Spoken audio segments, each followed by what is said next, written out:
क्या बोल रहे थे भाई कि थर्ड कॉल आउट में भी नहीं आओगे कभी? First call out amateur Olympia में men's physique.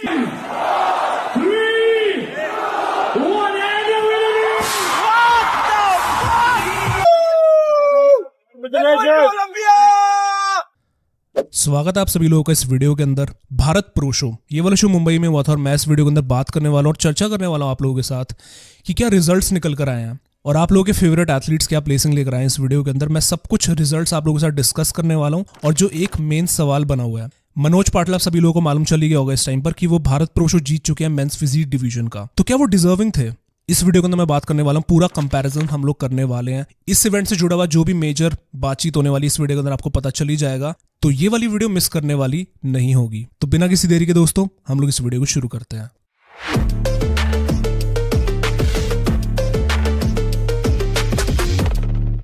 Alright, so hello Insiders, मेरा नाम है असीम और आप लोग देख रहे हो body building insider. Bharat pro show के रिजल्ट्स और स्कोर कार्ड्स के बारे में बात करने से पहले मैं बात करना चाहूंगा आप लोगों के फेवरेट एथलीट्स के बारे में। जो एथलीट्स इंस्टाग्राम पे काफी पॉपुलर हैं, वो एथलीट्स जिनको बहुत से लोग फॉलो करते हैं, उनका क्या रिजल्ट आया। शुरुआत में यहाँ पे सबसे पहले करना चाहूंगा रोहित खत्री के रिजल्ट के साथ। रोहित खत्री आप सभी लोगों को मालूम है कि एक बहुत ही फेमस यूट्यूबर है, फिटनेस इंडस्ट्री के अंदर काफी सालों से उन्होंने राज करा है।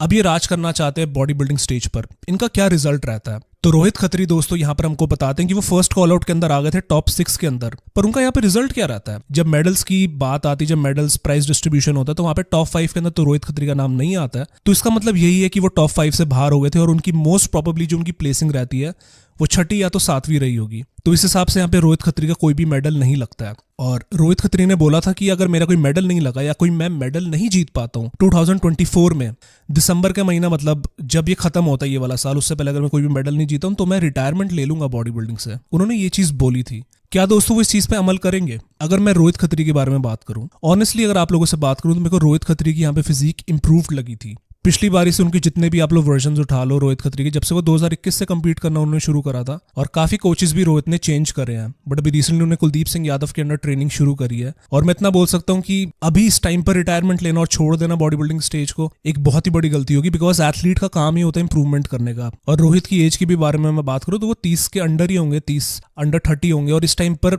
अपने प्राइम पर बॉडी बिल्डिंग छोड़ देना और इंप्रूवमेंट का ही इस टाइम पर उनके पास समय है, उस चीज को छोड़ देना, आई डोंट थिंक सो कि ये वाली कोई समझदारी की बात है। But I still do believe that कि अगर रोहित खत्री लग कर अगर मेहनत करके फुल ऑन प्रेप करते हैं बॉडी बिल्डिंग स्टेज की, तो मुझे लगता है कि वो आगे जाके कुछ ना कुछ कर सकते हैं। बट वो उन पे डिपेंड करता है, उनकी मर्जी, अगर वो छोड़ना चाहते हैं तो वो छोड़ सकते हैं। दोस्तों उनका रिजल्ट रहता है outside of the top 5, Rohit Khatri का रिजल्ट। इसी के साथ दोस्तों मैं यहाँ पे बात करना चाहूंगा अगले एथलीट के बारे में, और इन्हीं की क्लास में जो कंपीट करते हैं, रोहित खत्री की क्लास में ही होते हैं। और इन एथलीट का नाम है दोस्तों राम गोदासारी। होप कि मैं करता हूँ इनका नाम ठीक से प्रोनाउंस कर रहा हूँ। राम ने दोस्तों इस वाले शो के अंदर 5th प्लेसिंग हासिल करी। आप लोग सोचोगे यार 5th प्लेसिंग ही तो हासिल करी, इतना क्यों हाइप कर रहा है? इनका ये पहला शो था और इन्होंने जस्ट अपनी बॉडी बिल्डिंग जर्नी स्टार्ट करी है। तो वही बात होती है दोस्तों, रोहित ना जाने कितने टाइम से कंपीट कर रहे हैं, वो टॉप 5 भी नहीं आया, लेकिन इनके पहले शो में ये टॉप 5 लेकर आ जाते हैं। तो जेनेटिक्स बहुत ज्यादा मैटर करते हैं, क्या डिसिप्लिन होता है एथलीट का, क्या मेहनत होती है एथलीट की, सारी चीजें मैटर करती है। तो राम गोदासारी ने अमेजिंग परफॉर्मेंस निकाल के दिखाई। आई थिंक सो और बेटर प्लेसिंग भी ये ला सकते थे, but 5th placing is not too bad for इस फर्स्ट कॉम्पिटिशन। तो ये इनका दोस्तों कुछ रिजल्ट रहता है और मैं इनकी अपडेट्स भी दे रहा था और मुझे इनकी फिजिक काफी इंप्रेसिव लगी थी, तो आप लोग भी इनको चेकआउट कर सकते हो। नेक्स्ट दोस्तों मैं यहाँ पे बात करना चाहूंगा अभिषेक यादव के बारे में। और अभिषेक दोस्तों बहुत से लोग जो है हर साल ट्यून इन करते हैं कि भाई अभिषेक ने कैसा परफॉर्म करा, अभिषेक ने क्या रिजल्ट निकाल के दिखाया। तो मैं आपको बताना चाहता हूँ कि यहाँ पे अभिषेक की प्लेसिंग 3rd आई है।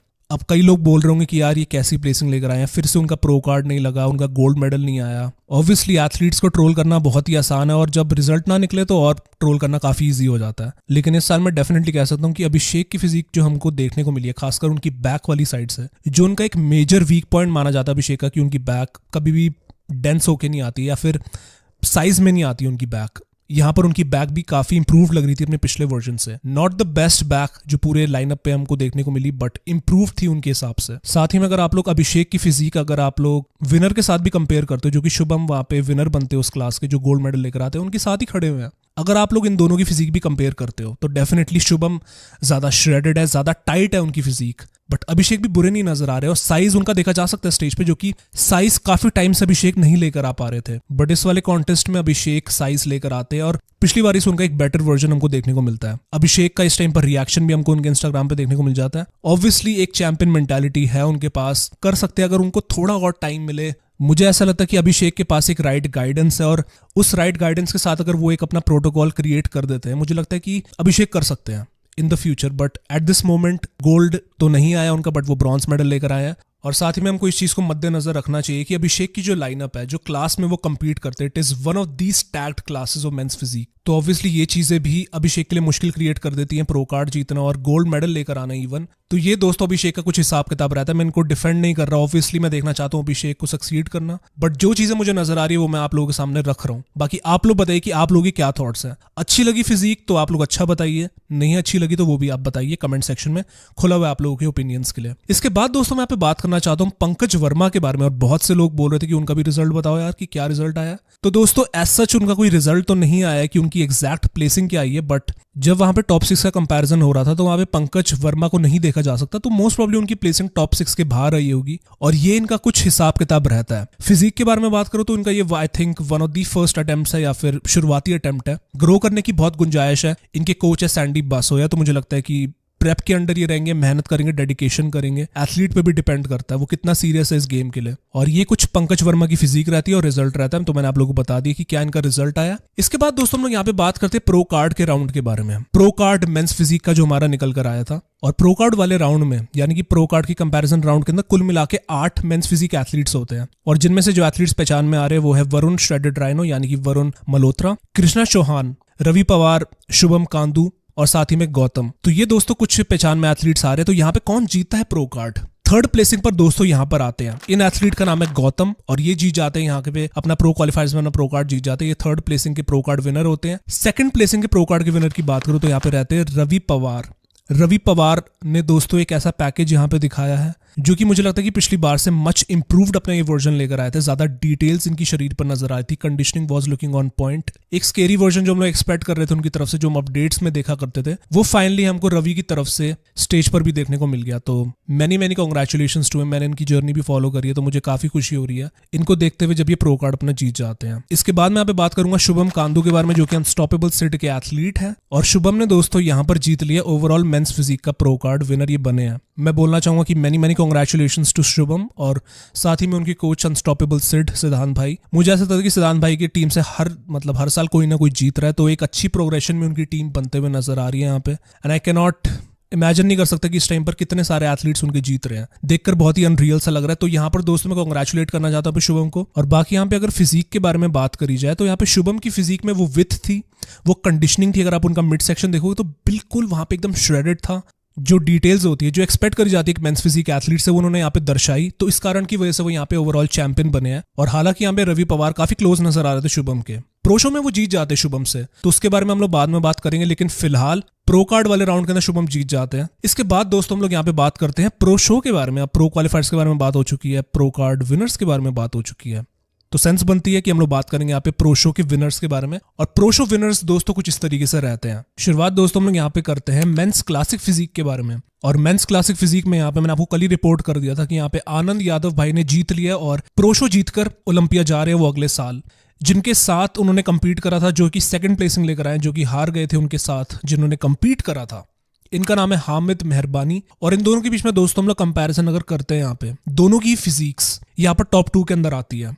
फिजिक के बारे में हम लोग यहाँ पे चर्चा करते हैं तो यहाँ पे आनंद यादव भाई के आप लोग यहाँ पे लेग्स देख सकते हो। खासकर मुझे यहाँ पे लेग्स आनंद यादव भाई की ज्यादा प्रेफर मैं कर रहा हूँ क्योंकि उनकी लेग्स पे ज्यादा बल्क है। जो उनके कंपेटिटर है उनके लेग्स इतने ज्यादा साइज नहीं है वहां पर। अगर आप स्पेशली फ्रंट क्वाड के बारे में बात करो, ज्यादा वेल सेपरेटेड क्वाड्स मेरे को आनंद यादव के यहाँ पे नजर आ रहे हैं। और इसी के साथ हम लोग यहाँ पे बढ़ते हैं साइड पोज की तरफ। और साइड पोज में यहाँ पे आनंद यादव खा जाते हैं लिटरली उनको ये वाले पोज में। आप उनकी यहाँ पे अगर अपर बॉडी देखते हो तो साइड चेस्ट पे, खासकर उनकी चेस्ट की बात कर लो, यहाँ पर आप उनके आर्म्स और शोल्डर की बात कर लो, वहाँ पे ज्यादा पॉप कर रहे हैं, ज्यादा वहाँ पे डायमेंशन नजर आ रही है मसल में। वहीं पे कंपेयर करते हैं उनके कंपेटिटर के साथ तो वहाँ पे मसल इतनी ज्यादा नजर नहीं आ रही, इतनी पॉप नहीं कर रही है उनकी मसल, या फिर इतनी है भी नहीं साइज के मामले में। और यहाँ पे मैं तारीफ करना चाहूंगा इनके कंपेटिटर की, हामिद की, जो कि साइड चेस्ट वाले पोज के अंदर जो उनके क्वाड्स देखे जा सकते हैं यहाँ पे ज्यादा साइज दिखा रहे हैं, जो कि फ्रंट वाली साइड पर आनंद यादव दिखा रहे थे। साइड पोज पर मेरे को हामिद के क्वाड ज्यादा बेटर लग रहे हैं। और इसी के साथ हम लोग बढ़ते हैं यहाँ पे बैक डबल बाइसेप्स पे। और बैक डबल बाइसेप्स पे कहानी कुछ इस तरीके से रहती है। मैं यहाँ पे बैक प्रेफर कर रहा हूँ यहाँ पे हामिद की, ज्यादा वेल सेपरेटेड बैक है, ज्यादा डायमेंशन वहाँ पे नजर आ रही है। ऑब्वियसली टैन पे भी मैटर करता है, टैन उनका ज्यादा डार्क है। आनंद यादव का टैन थोड़ा लाइट नजर आ रहा है यहाँ पे, बट यहाँ पे डिटेल्स जो है मेरे को हामिद की यहाँ पे ज्यादा बेटर नजर आ रही है। बट यहाँ पे अगर आप देखोगे तो साइज यहाँ पे आनंद यादव का नजर आ रहा है। अगर आप लोग उनके ट्रैप्स देखते हो, ज्यादा बड़े उनके ट्रैप्स हैं। कंडीशनिंग में बोलूंगा कि यहाँ पे हामिद की ज्यादा बेटर नजर आ रही है फ्रॉम द बैक, बट काफी क्लोज का मुकाबला मेरे को यहाँ पे बैक वाली साइड से लगा। कुछ कमियों के बारे में यहाँ पे बात करना चाहूंगा आनंद यादव भाई की फिजिक के बारे में, जो कि मैंने पहले भी मेंशन करी हुई है कि उनकी जो चेस्ट, जो बीच में आप उनका गैप देख सकते हो चेस्ट में, वो एसिमेट्रिकल है। वहां पे मसल वहां पे नहीं देखी जा सकती है। उनके कंपेटिटर की बात करो तो वहां पे उनके पास इतना साइज नहीं था उनको चैलेंज करने के लिए। काफी क्लोज का मुकाबला था यहाँ पे इन दोनों बीच में, तभी इन दोनों को ही जजेस ने यहाँ पे बुलाया और कॉल आउट करवाई है। आनंद यादव यहाँ पे फॉर्चुनेटली जीत जाते और क्वालिफाई कर चुके हैं यहाँ पे। बट यहाँ पे इंस्टाग्राम पे एक कंट्रोवर्सी बन गई। जो उनके कंपेटिटर है हामिद मेहरबानी ने यहाँ पे एक पोस्ट डाली इंस्टाग्राम पे, जहाँ पे कि वो खुश नहीं है डिसीजन से और बिलीव नहीं हो रहा कि उनको कि वो हार गए हैं। वो इस कैप्शन के अंदर लिखते हैं कि वो ऐसा मानते हैं कि वो ज्यादा कंडीशन थे, उनकी वेट ज्यादा छोटी थी, तो उनको लगता था कि उनको जीतना चाहिए। ऑब्वियसली दोस्तों ये कुछ हिसाब किताब रहता है। आनंद यादव मुझे लगता है कि यहाँ पे काफी बढ़िया अपना वर्जन लेकर आए थे, माइनस कुछ जो उनकी बॉडी पे वीक पॉइंट्स है मैंने जो कि मेंशन करे हैं यहाँ पे आप लोगों के सामने। मैं आप लोगों से जानना चाहूंगा कि आपको हामिद मेहरबानी की फिजिक ज्यादा बेटर लग रही थी या फिर आनंद यादव की। क्यूडोस तो आनंद यादव, मैं यहाँ पे उनको कांग्रेचुलेशंस कहना चाहता हूँ कि वो ओलंपिया जा रहे हैं। यहीं पे दोस्तों क्लासिक फिजिक में यहाँ पे 5th प्लेसिंग पे यहाँ पे एक इंडियन एथलीट आता है जिनका नाम है जिनीव वर्गीस, और ये बाहर रहते हैं, इंडिया में कम्पीट करने के लिए आए थे, बट इंडियन एथलीट है। तो ये दोस्तों यहाँ पे 5th प्लेसिंग लेकर आते हैं और बाकी जितने भी इंडियंस ने कम्पीट करा वो बाहर आते हैं टॉप 5 के, और ये हमारा क्लासिक फिजिक का प्रो शो रहता है। और इसके बाद मैं फाइनली बात करना चाहूंगा मेंस फिजिक के बारे में। और मेंस फिजिक का जो हमारा प्रो शो रहता है, सभी को मालूम चल चुका है कि मनोज पाटिल ने जीत लिया है प्रो शो और उन्होंने हरा दिया अमित आगरे को। तो फाइनली यहाँ पे हमारे सामने स्कोर कार्ड्स देखे जा सकते हैं और यहाँ पर 11th प्लेस पर आते हैं, यानी कि लास्ट प्लेसिंग पर आते हैं पंकज गजवानी। पंकज गजवानी ऑलमोस्ट 3 साल पहले अपना प्रो कार्ड जीते थे और अभी अपना कमबैक कर रहे थे। यहाँ पर लेकर आते हैं 11th प्लेसिंग। तो यही उम्मीद करता हूँ कि अपने अगले कंपटीशन के अंदर और साइज लेकर आएंगे और इंप्रूवमेंट लेकर आएंगे।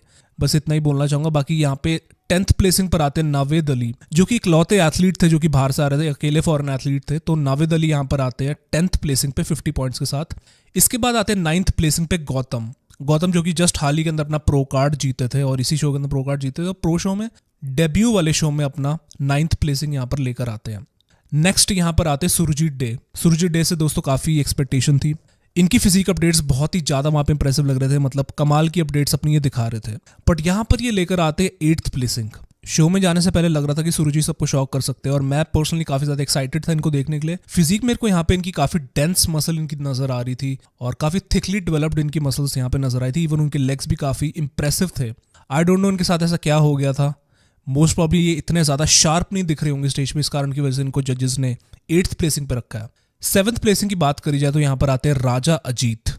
और राजा जी जैसे कि मैंने बोला था, going into the updates, going into the show, मुझे लग रहा था कि काफी बढ़िया कंडीशन लेकर आएंगे, बट फुलनेस कहीं ना कहीं राजा की फिजिक पर नजर नहीं आ रही थी। आप लोग जानते हो कि एक चीज जो कि राजा मिस करते हैं अपनी फिजिक पर, वो है एक डेंस साइज, जो कि सुरजीत डे यहाँ पे बहुत ही अच्छी तरीके से दिखा रहा है। दोनों की फिजिक के अंदर जरा कंपैरिजन करके देखो कि कितनी डिफरेंट है। सुरजीत जहाँ पे कितने थिकली डेवलप्ड मसल्स अपनी दिखा रहे हैं, मसल बेलीज दिखा रहे हैं, वहीं पर राजा की फिजिक कितनी शार्प नजर आ रही है। और हम लोग यहाँ पे सिर्फ इमेजिन ही कर सकते कि अगर राजा जीत सुरजीत के लेवल वाली फुलनेस लेकर आए और सुरजीत राजा जीत जैसी कंडीशनिंग लेकर आए, तो आप लोग खुद ही सोचो कि दोनों ही कितना ही बढ़िया परफॉर्म कर सकते थे इस वाले शो में। मुझे सबसे पहले बहुत ज्यादा डिसअपॉइंटिंग फील हो रहे हैं इन दोनों के लिए, बट मेरे को उम्मीद है कि ये दोनों ही अभी काफी यंग है। मुझे लगता है कि आगे जाके काफी अच्छा कर सकते हैं ये दोनों। दोस्तों इनकी कुछ प्लेसिंग रहती है। इसके बाद मैं यहाँ पे बात करना चाहूंगा 6th प्लेसिंग के बारे में। और 6th प्लेसिंग पर यहाँ पर आते हैं शुभम कांदू। और शुभम कांदू आप सभी लोगों को मालूम है कि यहाँ पे ओवरऑल चैंपियन बने थे, ओवरऑल टाइटल इन्होंने जीता था प्रो कार्ड का मेंस फिजिक में। अनफॉर्चुनेटली कहीं ना कहीं मेरे को ऐसा लगा कि इनकी कंडीशनिंग यहाँ पे स्लिप हो गई और जिस कारण की वजह से रवि पवार ने उस चीज का फायदा उठाया और वो चले गए टॉप 5 में और शुभम नहीं जा पाते अनफॉर्चुनेटली। तो यहाँ पर 6th प्लेसिंग पर आते हैं शुभम और ये हमारा कुछ रहता है टॉप 6 तक का मामला। फिलहाल टॉप 5 हमारे एथलीट्स कौन से रहते हैं इस डिवीजन में। तो अब मैं 5th प्लेसिंग की बात करूं तो यहाँ पर आते संदीप साहू, जिन्होंने कि जस्ट रिसेंटली जो कजाकिस्तान का प्रो क्वालिफायर्स हुआ था वहां पे इन्होंने अपना प्रो कार्ड जीता था। ये यहाँ पे compete करते हैं अपने दूसरे प्रो शो में और दूसरे प्रो शो में इनका रिजल्ट रहता है कि ये 5th प्लेसिंग लेकर आते हैं। फिजिक की यहाँ पे बात करी जाए तो यहाँ पे इनकी मेरे को चेस्ट काफी फिल्ड आउट लग रही थी, काफी बढ़िया जेनेटिक्स से कैरी करते हैं when it comes to the chest. Overall physique के यहाँ पे बात करूँ तो यहाँ पे कंडीशनड वो आए थे। ओवरऑल पैकेज के बारे में बात करूँ तो यहाँ पे उनका एक कंडीशनड पैकेज हमको यहाँ पे देखने को मिला था। बट मैं यहाँ पे हैरान हो रहा हूँ कि जो बाकी एथलीट्स हैं, अनस्टॉपेबल बिट्टू की बात कर लो या फिर दूसरे एथलीट्स हो गए, राजा जीत हो गए, मेरे को उनकी कंडीशनिंग राजा की कंडीशन में कोई इनसे ज्यादा बेटर लग रही थी, बट वो इनसे नीचे आते हैं। अभी मालूम नहीं है कि जजेस वहां पे स्ट्रक्चर को ज्यादा प्रायोरिटी पे रख रहे थे या फिर कंडीशनिंग को रख रहे थे, जजेस ही जाने वो क्या चाहते हैं। लेकिन यहाँ पे 5th प्लेसिंग पर आते हैं संदीप साहू। 4th प्लेसिंग की बात करी जाए तो यहाँ पर आते हैं रवि पवार। और रवि पवार ने दोस्तों अभी जस्ट इसी शो के अंदर ही शेरू क्लासिक में एमेच्योर ओलंपिया में अपना प्रो कार्ड जीता, सेम डे सेम शो में कंपीट करा और 4th प्लेसिंग लेकर जाते हैं। और यहाँ पे मैं एक चीज मेंशन करना चाहूंगा कि यहाँ पे प्रो क्वालिफायर्स का जब फाइनल हुआ था तो वहाँ पे शुभम कांदू इनको बीट कर देते हैं और ओवरऑल चैंपियन बन जाते हैं जो प्रो क्वालिफायर्स हुआ था। लेकिन प्रो शो में रवि पवार जो है उनको हरा देते हैं शुभम कांदू को। शुभम कांदू टॉप 5 में आए ही नहीं है, तो ऐसा बहुत ही अजीब लगा मेरे को ऐसा देखना। ऐसा हो सकता है कि यहाँ पे रवि पवार की फिजिक उनसे ज्यादा बेटर हो गई हो फाइनल्स में, या फिर शुभम की फिजिक प्रो शो के फाइनल्स के दौरान उनसे वर्स हो गई हो रवि पवार से, तभी वो उनसे हार गए प्रो शो में जहाँ पे वो प्रो क्वालिफायर्स में जीत गए थे। दोस्तों ये कुछ कंफ्यूजिंग सा हिसाब किताब रहता है। इसके बाद मैं यहाँ पे बात करना चाहूंगा टॉप 3 की प्लेसिंग के बारे में। सीधा आपको बताया तो 3rd पर आते हैं अनिक घोष, 2nd पर आते हैं अमित आगरे और 1st और विनर बनते हैं मनोज पाटिल। और यहाँ पे हम लोग अपना कंपैरिजन राउंड शुरू करते हैं। और क्या यहाँ पे मनोज पाटिल डिजर्व करते थे मेंस फिजिक की जो विक्ट्री वो जीते हैं? बढ़ते हम लोग सीधा अपने कंपैरिजन की तरफ। और यहाँ पे एक कंपैरिजन में देखा जा सकता है कि टॉप 3 के अंदर होते हैं मनोज पाटिल, अमित आगरे और अनिक घोष। और आपके सामने आपको अपनी स्क्रीन पर फोटोज देखने को मिल जाएगी जो यहाँ पे कंपैरिजन चल रहा है। बैक साइड से अगर मैं बात करूं, बैक साइड से पर्सनली जो मेरे को सबसे बढ़िया एथलीट यहाँ पे लग रहे हैं वो है अमित आगरे। अगर आप लोग उनकी बैक कंपेयर करते हो मनोज पाटिल के साथ, it is much more separated. ज़्यादा वहाँ पे मसल मास ज़्यादा है, ज़्यादा विथ है उनकी बैक पर। अगर आप लोग अमित आगरे की देखते हो तो ज़्यादा डिटेल्स है उनकी बैक पे। 2nd पर मेरे को मनोज पाटिल की बैक लगती है, 3rd पे अनिक घोष की। अनिक घोष मुझे नहीं समझ में आ रहा कि अनिक घोष इतनी वर्स बैक कैसे लेकर आ सकते हैं, या फिर क्या इशू उनके साथ आ गया। अनिक घोष इस वाले कंपटीशन में मुझे ऑफ नजर आ रहे थे, खासकर बैक वाली साइड से। चलो ये तो बात होगी बैक वाली साइड से। अब हम लोग बात करते हैं फ्रंट पोज के बारे में। और जब ये तीनों फ्रंट पोज की तरफ जब ट्रांजिशन करते हैं तो मनोज पाटिल की तरफ आप लोग नोटिस करो कि मनोज पाटिल कभी भी अपना फ्रंट पोज नहीं दिखाते, साइड से अपना जो है ये वाला पोज करते हैं। जब जजेस बोलते हैं कि फेस टू द फ्रंट या फिर अपना फ्रंट पोज दिखाओ, तो पूरी तरीके से अपना ये वाला पोज एक्सपोज नहीं करते मनोज पाटिल। इसका रीजन ये है कि उनकी वेस्ट ज्यादा वाइड है। अगर वो दिखा देंगे तो अपने वो वीक पॉइंट शो करेंगे। तो एक बहुत ही बढ़िया चीज वो इस टाइम पर कर रहे हैं मनोज पाटिल इस वाले पोज डाउन के अंदर, इस वाले कंपैरिजन में, कि वो अपने वेस्ट को छुपा के रख रहे हैं, साइड से दिखा रहे हैं जहां पर उनकी वेस्ट ज्यादा छोटी नजर आ रही है। और डेफिनेटली अगर मैं फुलनेस की बात करूं तो फ्रंट साइड से Manoj Patil is looking absolutely crazy, the most round guy. सबसे ज्यादा फुलनेस जो मेरे को दिख रही है किसी की भी फिजिक में इस लाइनअप के अंदर। हालांकि अनिक घोष अपनी फुलनेस के लिए जाने जाते, बट मनोज पाटिल एक नेक्स्ट लेवल पीक अपना लेकर आए थे इस वाले कॉम्पिटिशन में। और मेरे हिसाब से अगर आप लोग फ्रंट पोज मनोज पाटिल को दे रहे हो तो मुझे लगता है कि यहाँ पे बैक पोज अमित आगरे को जाना चाहिए। अमित आगरे यहाँ पे बेटर अपनी बैक लेकर आए थे। फ्रंट से मेरे को मनोज पाटिल हाइड कर रहे हैं अपने वीक पॉइंट्स, बहुत ही चालाकी से अपने वीक पॉइंट्स को हाइड कर रहे हैं, वो अपनी पोजिंग कर रहे हैं वो बहुत ही स्मार्टली तरीके से। और ये चीज मैं आपको दिखाना चाहता था। अनिक घोष की यहाँ पे मैं बात करूं तो यहाँ पे कहीं ना कहीं मेरे को उनकी बॉडी सॉफ्ट नजर आ रही है, कहीं ना कहीं उन्होंने अपने शरीर पर वाटर होल्ड करके रखा हुआ है और ये चीज उनको तंग कर रही है इस वाले शो में। मुझे ऐसा पर्सनली फील होता है, मुझे नहीं पता कि आपको ऐसा फील होता है कि नहीं, बट अगर अनिक घोष पीक करके आते इस वाले शो में, मुझे लगता है कि इस टाइम पर वो विजेता होते और वो ओलंपिया जाते अगले साल, वो ये वाला शो जीत सकते थे। और बहुत ही ज्यादा पोटेंशियल था अनिक के अंदर। मुझे ऐसा लग रहा था कि अगर वो शार्प आते, शार्पनेस के साथ ज्यादा हार्ड एक मसल लेकर आते हैं, ऑब्वियसली फुलर पैकेज भी उनकी तरफ से एक्सपेक्ट करा जा रहा था, तो ये तीनों ही चीजों के अंदर उन्होंने मार खाई। और वो यहाँ पे मेरे को सबसे लीस्ट फेवरेट लग रहे हैं। मुझे बोलते हुए बिल्कुल अच्छा नहीं लग रहा बिकॉज अनिक घोष मेरे फेवरेट एथलीट है, बट यहाँ पे उनके सामने अमित आगरे और जो मनोज पाटिल फिजिक लेकर आए थे, इट वॉज मच सुपीरियर। यहाँ पे दोस्तों सीधी सी बात है, यहाँ पे मेरे को fullness wise Manoj Patil better लग रहे हैं, कंडीशनिंग वाइज मेरे को अमित आगरे की कंडीशनिंग ज्यादा बेटर लग रही है, स्ट्रक्चर वाइज मेरे को अनिक घोष ज्यादा बेटर लग रहे हैं। तो ये तीनों एस्पेक्ट्स के अंदर तीनों ही बॉडी बिल्डर्स अपनी अलग अलग खूबी दिखा रहे हैं।